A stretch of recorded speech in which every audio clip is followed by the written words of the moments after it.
Vamos lá, gente. E agora, gente, a gente precisa entender que essa discussão tem íntima relação com os recursos. Sabe por quê? Porque quando a gente pensa nos recursos no processo penal, as primeiras grandes perguntas possíveis são sobre os princípios recursais. Essas são as questões que têm mais chance de cair na nossa prova. E você tem um material acessório aí sobre sentença, sobre recurso, sobre habeas corpus, que eu quero que você olhe, tá? Mas, veja só, embora princípios recursais tenham mais probabilidade, às vezes nas nossas provas perguntam assim, qual é a decisão, qual é o recurso cabível dessa decisão? E nós já falamos sobre isso lá atrás, mas a gente tem que lembrar que dessas questões, a mais provável é em relação a essas decisões aqui, né? De pronúncia, cabe recurso em sentido estrito. De impronúncia, cabe apelação desde 2008. Antes não era, mas de 2008 para cá, apelação. Da desclassificação, recurso em sentido estrito. E da absolvição sumária, apelação. Agora, esse macete que a gente já falou lá atrás e está repetindo agora, é um macete que só serve para esse caso aqui, ó. Consoante com consoante. Consoante com consoante. Vogal com vogal. Vogal com vogal. Ok? Então, nesse caso, vogal com vogal, consoante com consoante. Ou então, se você quiser, ó, na pronúncia, o processo continua, é não terminativa. Então, é recurso em sentido estrito. Na desclassificação, o processo continua, é recurso em sentido estrito. Mas na impronúncia, o processo acaba. Na absolvição sumária também. Nesses casos, apelação. Tudo bem? Tranquilo, gente? Mas o que eu quero mesmo é que você se lembre dessa classificação aqui, ó. Vamos voltar lá? Oh, Deus, vai. Agora. Olha de novo, essa é a classificação das decisões no processo penal, não é isso? Bom, quais são os tipos de recurso? Então, vamos tentar analisar isso? Porque, olha só, quando a gente pensa nos recursos no processo penal, a gente tem que lembrar que existem várias classificações usadas. Mas existe uma classificação que é aquela mais didática, aquela mais adotada nas provas e tudo mais. E essa classificação distingue os recursos em recursos ordinários e recursos constitucionais.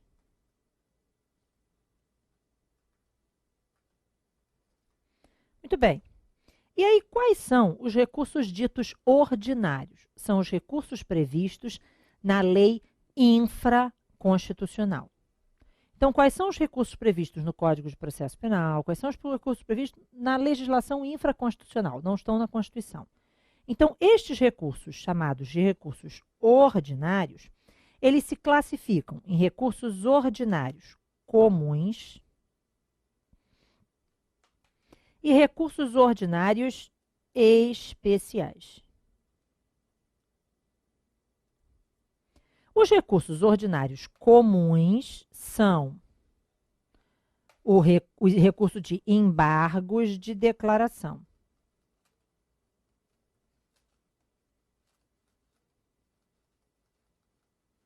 Embargos de declaração, embargos declaratórios, suprimir o D aí para ficar mais fácil, não ocupar o espaço todo, ok? O recurso em sentido estrito, e ele tem esse nome, gente, porque ele é em sentido estrito. O que significa isso? Ele é taxativo.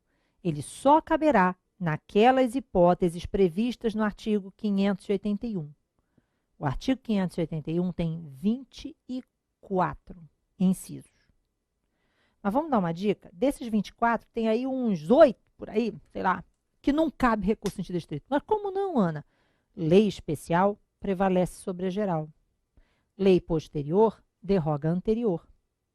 A Lei de Execuções Penais, que é a Lei 7.210, de 84, diz no artigo 197 de que toda e qualquer decisão proferida pelo juiz da execução penal, então o cara está cumprindo pena, o juiz da execução penal proferiu uma decisão de qualquer incidente da execução, cabe agravo. Esse é o tema de execução mais provável, porque junta com recurso e tal, ainda que execução não caia, esse recurso cai, tá?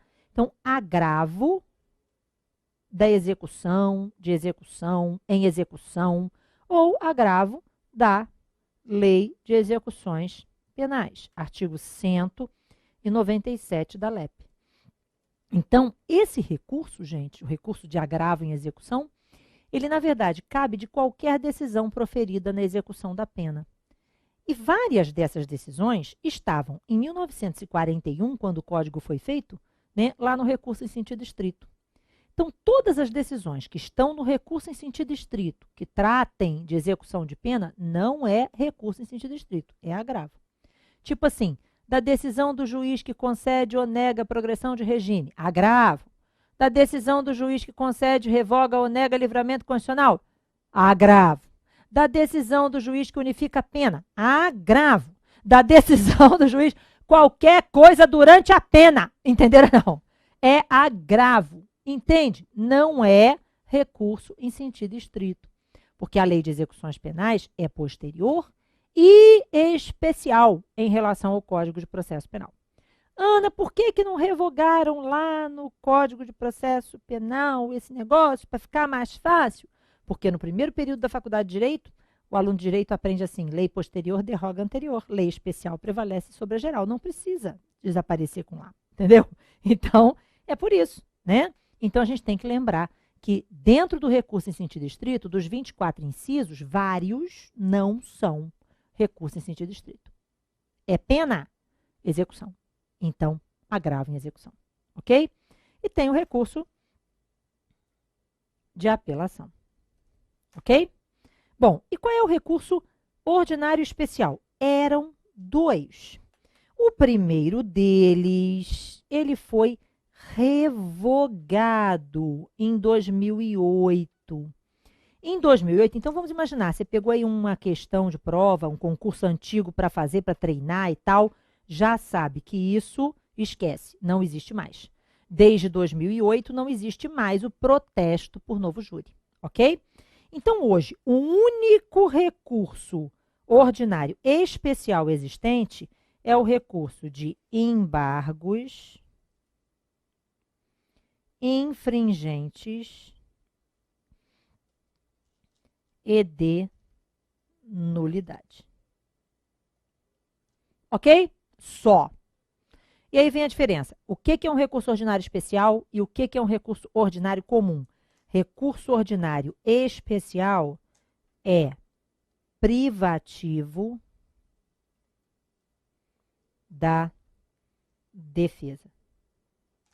No processo penal, só a defesa pode interpor ou opor embargos infringentes de nulidade. Ok? Não pode a acusação fazer isso. Então, só a defesa poderá se utilizar dos embargos infringentes de nulidade. E quando é que os embargos infringentes de nulidade são cabíveis? Quando nós tivermos uma decisão proferida no segundo grau, então tem que ser o julgamento de um recurso, o julgamento de uma apelação, o julgamento de um recurso em sentido estrito, o julgamento de um agravo em execução. Então, tem que ser no julgamento de um desses três. E aí, vejam, os desembargadores, condenarem o réu, então a decisão tem que ser prejudicial ao réu e não unânime, tem um voto vencido. Nesse caso, cabe embargos infringentes de nulidade. 3 requisitos, então. Decisão proferida no segundo grau, desfavorável ao réu e não unânime.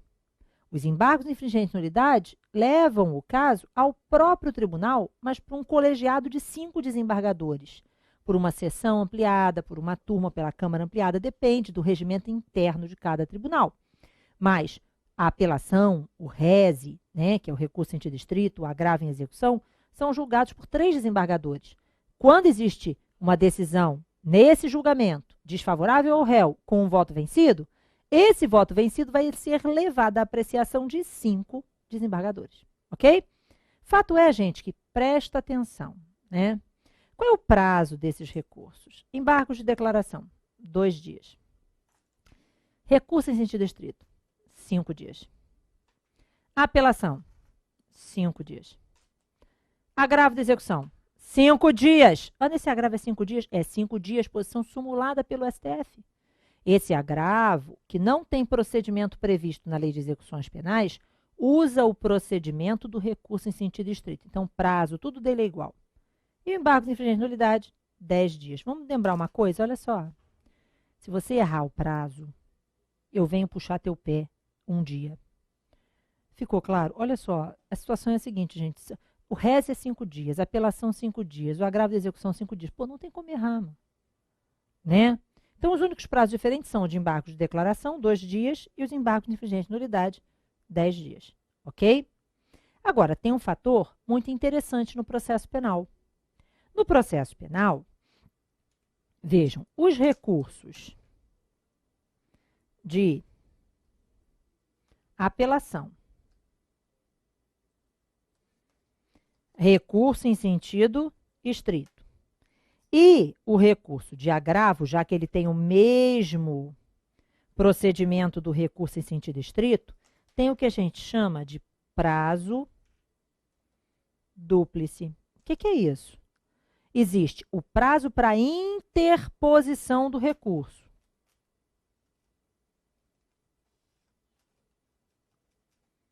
Aí, depois que o recurso foi interposto e o juiz recebeu o recurso, o juiz intima o recorrente para apresentar as razões. Então, as razões recursais, os motivos do recurso, por que a parte está recorrendo, veja, só são apresentados no momento posterior, né? Então, qual é o prazo da apelação? 5 dias. Qual é o prazo do recurso em sentido estrito? 5 dias. Qual é o prazo do agravo de execução? 5 dias. No entanto, o prazo de razões na apelação é de 8 dias. O prazo de razões no recurso em sentido estrito, 2 dias. E como o agravo de execução segue o recurso em sentido estrito, 2 dias. Então, a gente tem que lembrar que existe o prazo de interposição e o prazo de razões. Agora, é isso aqui que tem chance de cobrar. A tempestividade do recurso é analisada pela interposição. Então, para analisar se o recurso é tempestivo ou não, eu tenho que olhar se ele foi interposto no prazo de 5 dias. Aí as razões não faz diferença. A parte perdeu o prazo das razões, apresentou as razões depois.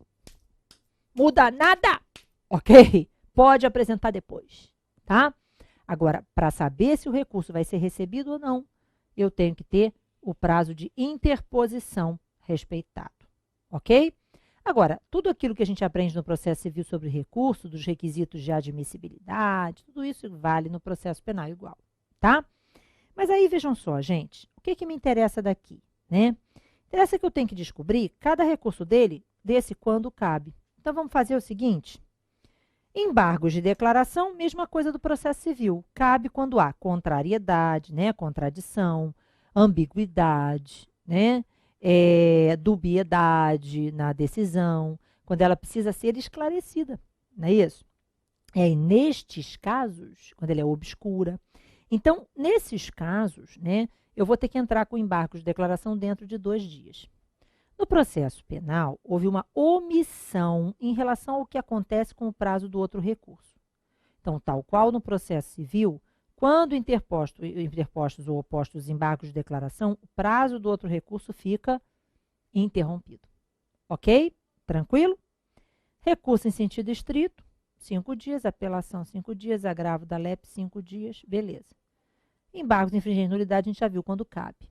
Minha preocupação, agravo de execução também, dos incidentes de execução, de qualquer decisão na execução da pena, né? Então, vamos fazer o seguinte, em verde, nós vamos colocar o recurso em sentido estrito. E em azul, não, vou botar laranja, apelação. Tranquilo? Então, vamos lembrar do seguinte. Opa! De sentenças, cabe apelação.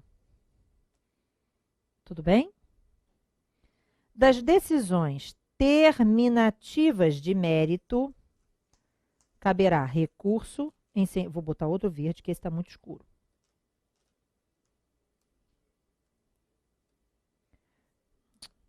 Ô, droga.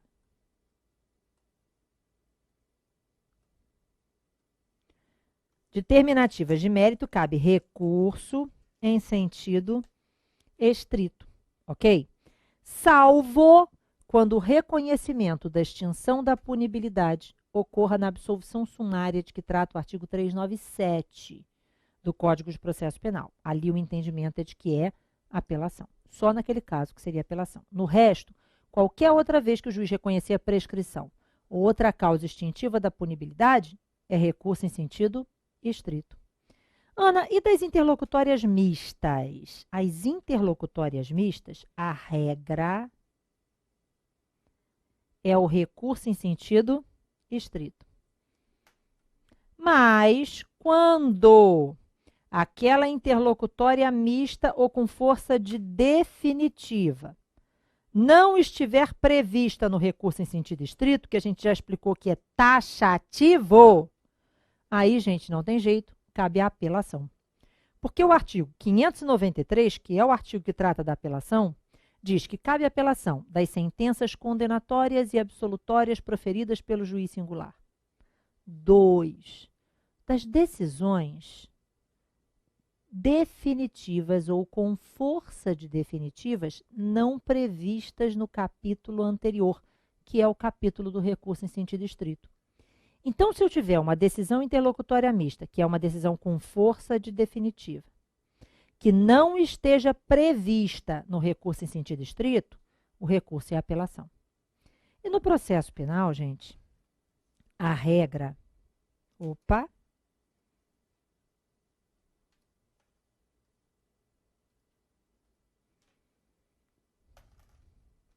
É a irrecorribilidade das interlocutórias simples. Em regra, elas são irrecorríveis, salvo se estiverem previstas no recurso em sentido estrito. Tudo bem? Entendido? Certo? Então, a regra é essa, gente. Mas a tendência da nossa prova é perguntar sobre a pronúncia, impronúncia, desclassificação e absolvição sumária. Ou então perguntar sobre uma sentença. E cabe a apelação também das decisões do tribunal do júri, pelos motivos previstos no artigo 593. É o que 593.3, que são as apelações limitadas. Na hora, no júri em que se apela da decisão, é preciso indicar no júri do julgamento em plenário, do julgamento dos jurados, não é da pronúncia, em pronúncia não, tá? Então, quando o réu foi julgado, levado a julgamento no júri, julgado em plenário do júri, e aí foi absolvido ou condenado. Nesse caso, o que vai acontecer? Dessa decisão, cabe apelação. Mas eu tenho que indicar, na hora da interposição, o motivo pelo qual estou interpondo o recurso. Certo? É o que a gente chama de apelação limitada. Ok? Então, gente, essas são as análises ali dos recursos frente, né, às decisões. Mas, como eu falei, tem os recursos ordinários e tem os recursos constitucionais. Quais são os recursos constitucionais? Aí, gente, é a regra de direito constitucional, de processo civil e tal. O recurso extraordinário, o recurso especial, não é isso? E o recurso ordinário constitucional, que é o recurso do habeas corpus. Então, eu impetrei um habeas corpus no tribunal. O tribunal denegou a ordem de habeas corpus. O que eu faço? Recurso ordinário constitucional para o STJ. Ok? Ou eu entrei com habeas corpus no STJ. O STJ denegou a ordem. Recurso ordinário constitucional para o STF. Ana, e se eu tiver entrado com um habeas corpus no juiz de primeiro grau? Bom, aí é diferente. Olha só.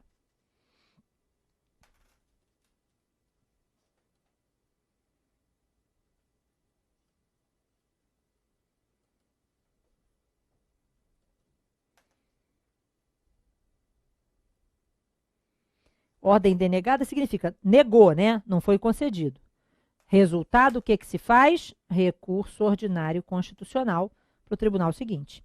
Agora, se o HC tiver sido impetrado perante o juiz, que é exceção, e a ordem tiver sido concedida ou denegada, nos dois casos, o recurso é o recurso em sentido estrito.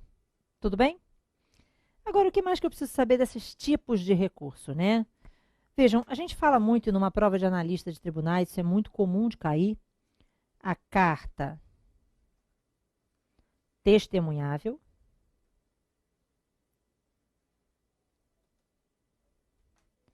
e a correição parcial ou reclamação. Então, vamos lá. Quando é que cabe carta testemunhável? Está no código previsto e tal. E essa é talvez a questão de recurso mais provável numa prova de tribunais. E por quê? Porque é você que vai ser o responsável. Ana, não entendi. Então, vamos lá. Presta atenção. Quando o juiz denega, ou seja, não admite um recurso. Então, vamos dar a sistemática da situação. Como eu falei, imagine o recurso de apelação, o recurso em sentido estrito, o agravo da lei de execuções penais, eles têm o momento da interposição e depois as razões recursais. Então, o procedimento de recurso é o seguinte: a parte foi intimada da sentença, quer recorrer da decisão. Imagine que seja uma apelação. A parte, então, vai interpor este recurso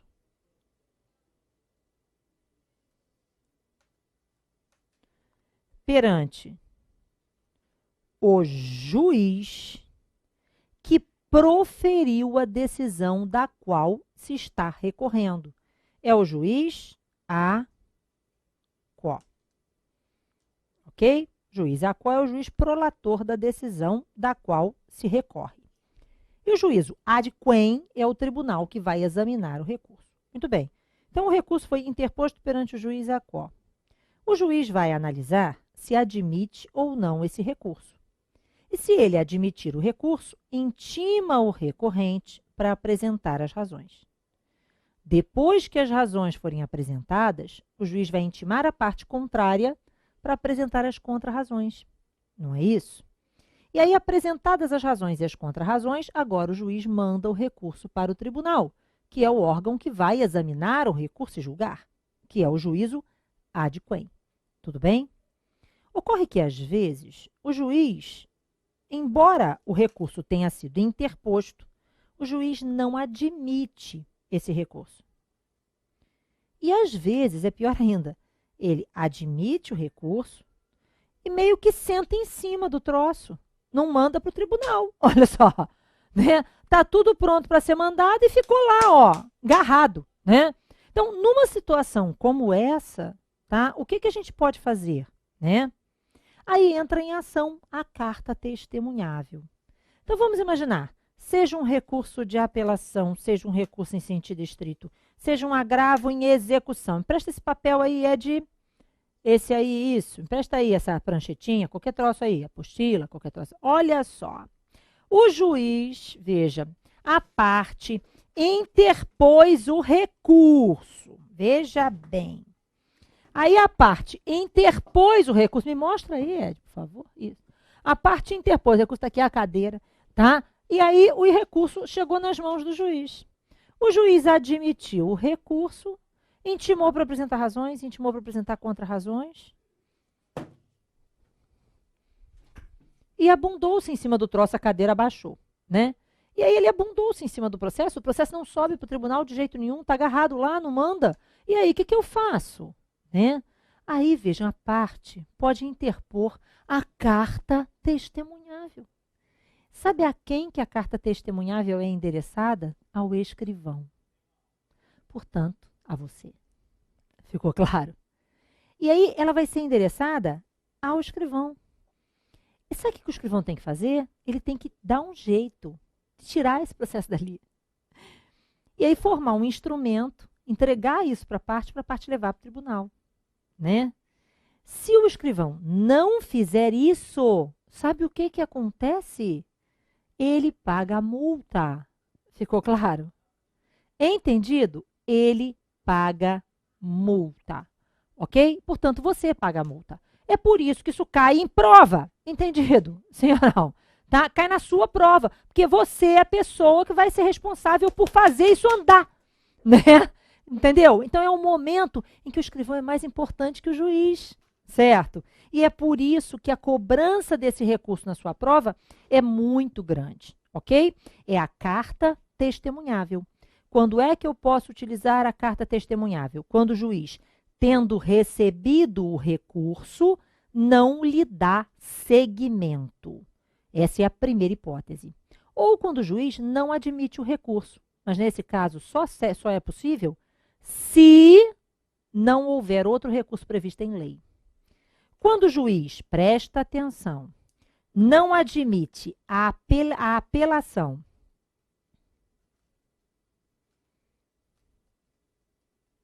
se o juiz não admitiu a apelação, ele, na hora de analisar se recebe ou não recurso, não recebe, dessa decisão, a lei diz que cabe recurso em sentido estrito. Então, é recurso em sentido estrito. Mas quando o juiz não admite o recurso em sentido estrito ou agravo de execução, não tem previsão legal de recurso. Então, vai ser carta testemunhável.